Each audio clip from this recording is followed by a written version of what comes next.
I was playing with Art Blakey at a neighborhood club in St. Louis called La Casa when Ron Carter, the band director at Lincoln High School in East St. Louis, called me to teach a class for his trumpet students. Well, I was 18 then. I said, man, I'm just 18. I can't teach them nothing. He said, man, you better get down there and teach my trumpet students. I went there and it started me on a life of going to thousands of schools around the United States of America from the impetus that was given by his confidence in me.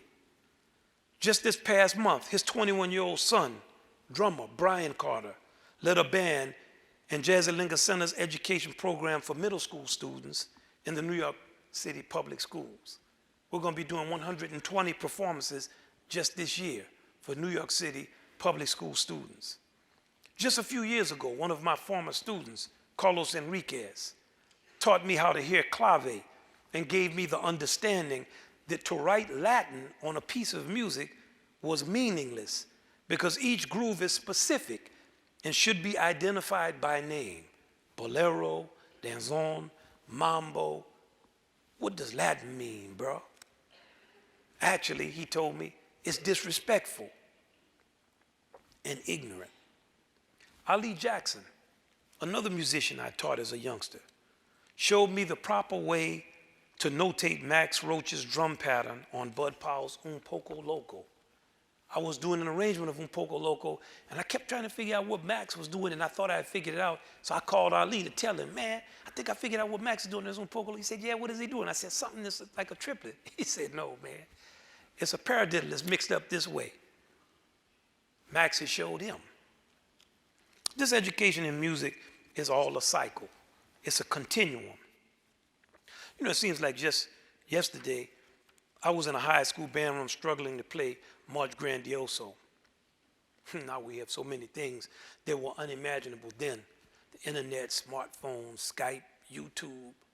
But for all that technology coming into the 21st century really is not about gadgets. It's about quality of communication. It's about passing along timeless fundamentals. The technological tools only allow us to teach more of what is important about being human. They are means. The human content is the end. A good friend of mine said, yeah, everybody's Twittering, they Facebooking, but you know, read what they're saying. They ain't saying nothing. They don't need the Twitter to say that. We've been saying that forever. These tools can assist us in showing our students that music is a conduit to understanding much more than music itself. But really, it's solely up to us to lift our culture through action. Nobody else is going to do that. I suggest there are a few very doable things that could give us confidence as we go deeper into the 21st century. A few practices that could help us become catalysts for real advancement and change. One, let's teach as if the cultural life of our nation depends on what we choose to teach. And let's pick our content deliberately, comprehensively, and carefully. Let our kids express themselves and encourage it. Also, keep your alumni around you in any context. Those alumni will solidify your program. We are leaders, yes, but as leaders, we are also mainly support staff. And through a continued involvement with our students, our vision of the future and the present will be enhanced beyond our comprehension. I think it's important for us to aim high and know that there have been many hard-fought battles and victories in our music. These battles don't have to be fought again. Charlie Parker showed us how to improvise logically and perfectly at the speed of sound. Benny Goodman integrated the American bandstand a decade before baseball. At one time, we know that most of the people in America could dance, regardless of racial stereotypes. That lets us know people could always start dancing again. And I'm not talking about the bumpty bump. Get out the school. Get out of the school. Perform in the community. Get out and let people hear what you're doing. Give your band a larger purpose than competitions, football games, and the 3 to 4 concerts a year. Let the kids play in nursing homes, in children's hospitals, malls. Let them play in community centers so that they can feel the effect of music on different parts of the population and develop a love for performing and a love for people through music. It's also important to know that everything you do makes a difference. Everything you do makes a difference. Every kid you address. The day my teacher, George Jansen, sent me home, that was a good day for me.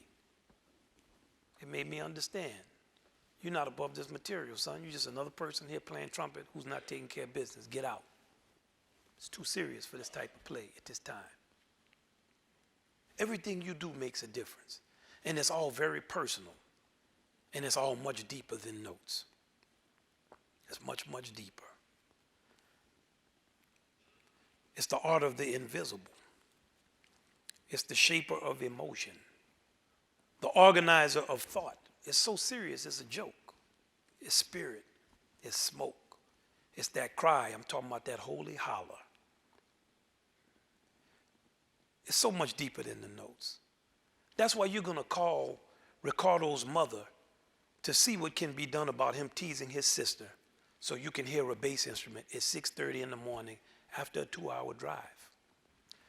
It's why you bring in those clarinets you've stayed up all night fixing to have your third graders show you a beautiful collage they made for you with all of your usable reeds pasted to yellow construction paper.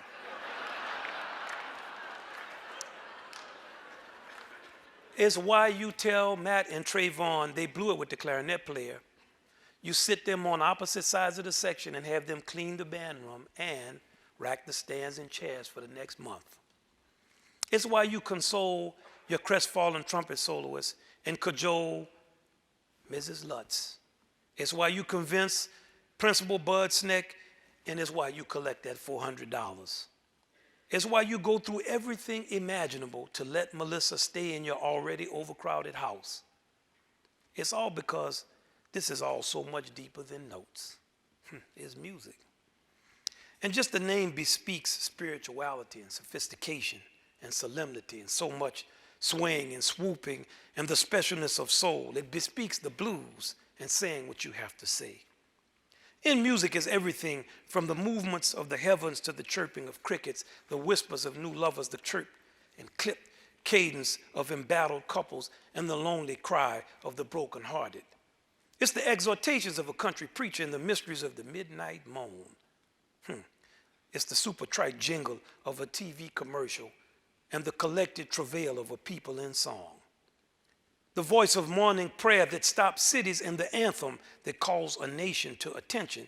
It is the recorded history and the memory of a people brought to life at every performance, the joining of generations, and an expression of pride, love, and a sense of belonging. It's the singing of a cymbal in full swing. It's the sweep of brushes on snare and the very last wisp Ben Webster's sound makes, kissing the air. It's what the fat lady sings, and it's much deeper than notes. We need to get started.